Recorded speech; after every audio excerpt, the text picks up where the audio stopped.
Olá para você que me acompanha aqui no canal do meu tio Oscar. Hoje a gente vai analisar o filme As Horas, de 2002. Dos 5 filmes indicados pela Academia na categoria principal desse ano de 2002, esse é o que mais exige dedicação por parte do espectador.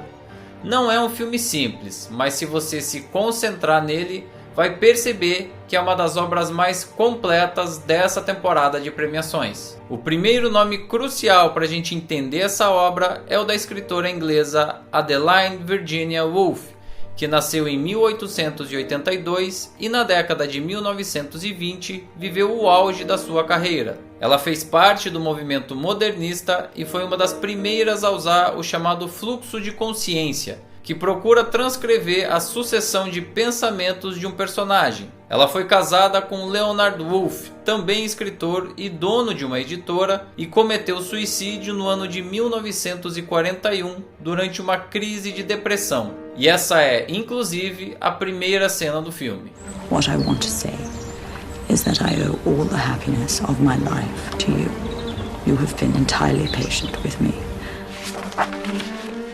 And incredibly good. Everything has gone from me, but the certainty of your goodness. I can't go on spoiling your life any longer. I don't think two people could have been happier than we have been. Virginia. Em 1925, a Virginia Woolf publicou um romance que seria uma de suas obras mais importantes, Mrs. Dalloway. Nesse livro, uma personagem chamada Clarissa prepara uma festa, e a partir disso a gente começa a entender toda a vida cotidiana dela. Esse artifício é idêntico ao utilizado pelo roteirista para compor a história do filme. O roteiro estabelece 3 linhas do tempo distintas e paralelas, mas que vão acabar se cruzando de uma forma ou de outra. A primeira é baseada na história real da escritora Virginia Woolf e seu processo de escrita da obra Mrs. Dalloway. É ali que conhecemos melhor o contexto social da vida da escritora, a sua sensação de aprisionamento e a sua luta contra a depressão. E tem pelo menos 2 cenas incríveis dessa personagem que exprimem bem cada um desses momentos. Na primeira, ela observa um pássaro morto e se deita ao lado dele em um jardim. Já na outra, ela trava um diálogo bastante franco com o marido dela na estação de trem. If I were thinking clearly, Leonard, I would tell you that I wrestle alone in the dark, in the deep dark, and that only I can know. Only I can understand my own condition. You live with the threat, you tell me. You live with the threat of my extinction. Leonard, I live with it too. As outras 2 linhas narrativas propostas pelo filme são fictícias. Uma delas se passa na cidade de Los Angeles no ano de 1951. Ali, uma dona de casa tradicional chamada Laura está lendo justamente o livro Mrs. Dalloway e num determinado dia resolve fazer uma surpresa no aniversário do marido. Junto com o filho, ela tenta preparar um bolo, mas ele não sai como esperado. Motivada pelo livro em si, ela questiona a sua própria vida num dos conflitos psicológicos mais incômodos do filme. Por causa da estrutura patriarcal da época, essa é a mulher mais sufocada pelas circunstâncias. Ainda que aparentemente ela tenha tudo o que uma jovem garota pudesse esperar da vida, ou seja, uma casa confortável, um carro, um marido, um filho saudável, claramente aquilo não representava as suas vontades. Parece algo muito mais imposto do que desejado, e ela observa a própria vida fugir do seu controle numa sucessão de frustrações que levam ela a tentar uma medida drástica: acabar com a própria vida. Thank you, ma'am. Is there anything else you need? Yes, no. Not to be disturbed.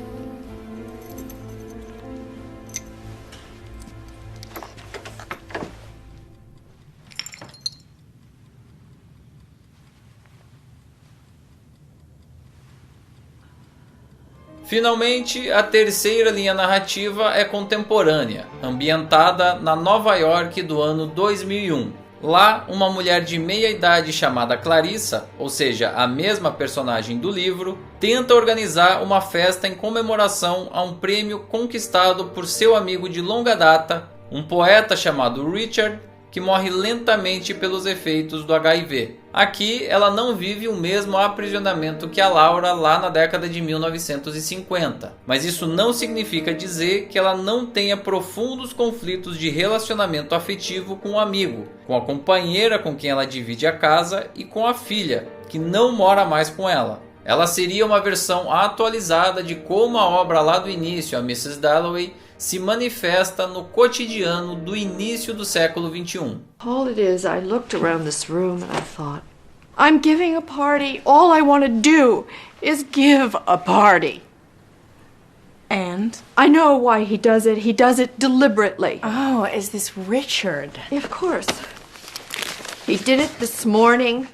He gives me that look. What look? To say, your life is trivial.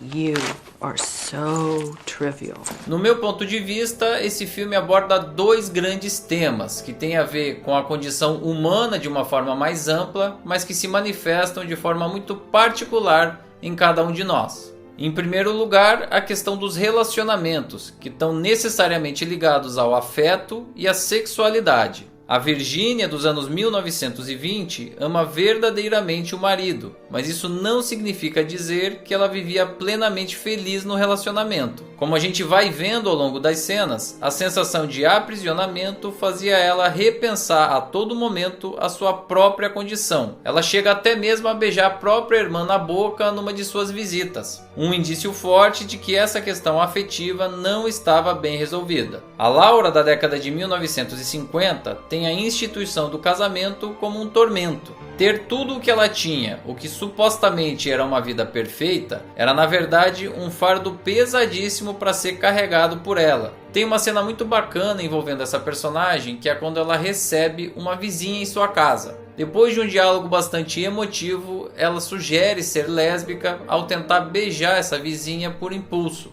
Mas imediatamente depois disso, ela sente-se julgada pelo próprio filho que testemunha a cena. Por fim, a Clarissa vive numa sociedade mais progressista e que não vê problemas dela morar com uma companheira, mas ela parece muito mais frustrada em não ter tido um relacionamento com o Richard ao longo da vida do que feliz ao lado da Sally. Ou seja, independente da época, essas mulheres estão em busca de relacionamentos plenos que preencham suas lacunas de afetividade. Cada uma tem, claro, as suas particularidades em termos de época, em termos de situação social, mas todas elas estão aí nesse objetivo comum. Aparentemente, no entanto, todas parecem falhar nesse objetivo. I shouldn't tell you this. I've fallen in love. Really? Yes. With a student. With a student? Exactly. I know. You think, am I still up for this? All this intensity, all those arguments, doors being slammed. Well, you know what it's like. O segundo grande tema desse filme, ao meu ver, é a questão da depressão, ligado à forma como você lida com ela. Uma vez que as nossas personagens passam por situações psicologicamente extremas, como cada uma vai reagir? Qual será a válvula de escape e como isso afetará todos em volta? Nós sabemos do suicídio da Virginia desde a primeira cena, mas como que a Laura e a Clarissa vão lidar com isso? No caso da história de Nova York, inclusive, como que a Clarissa vai absorver para si a culpa do amigo Richard, que parece não ter mais nenhum tipo de ânimo para seguir em frente? Esse é sim um filme que fala aberta e profundamente sobre a questão da saúde mental, um tema tão necessário quanto evitado no dia a dia. Um verdadeiro tabu que, nesse caso, é escancarado a partir da história de 3 mulheres diferentes. To look life in the face. Always to look life in the face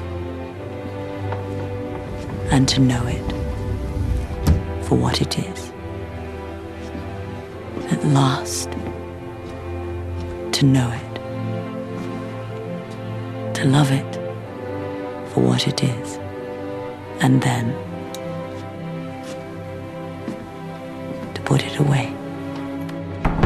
Antes de virar um filme, essa obra na realidade foi um livro lançado no ano de 1998 pelo escritor norte-americano Michael Cunningham. Ele inclusive venceu o prêmio Pulitzer por essa obra no ano seguinte, 1999. Muitos diziam na época que essa seria uma obra impossível de se adaptar pela natureza fragmentária e descontínua, mas o roteirista David Hare provou o contrário. O filme, assim como o livro, também é fragmentado, mas nunca chega a ser confuso, graças também à montagem de Peter Boyle e à direção excepcional de Stephen Daldry. Inclusive, é curioso a gente notar que esse foi só o segundo longa-metragem dirigido pelo Stephen Daldry, sendo o primeiro o drama Billy Elliot no ano 2000. Um filme, por sinal, que também mostra muita sensibilidade. Voltando para o filme As Horas, eu destaco ainda o desenho de produção, a trilha sonora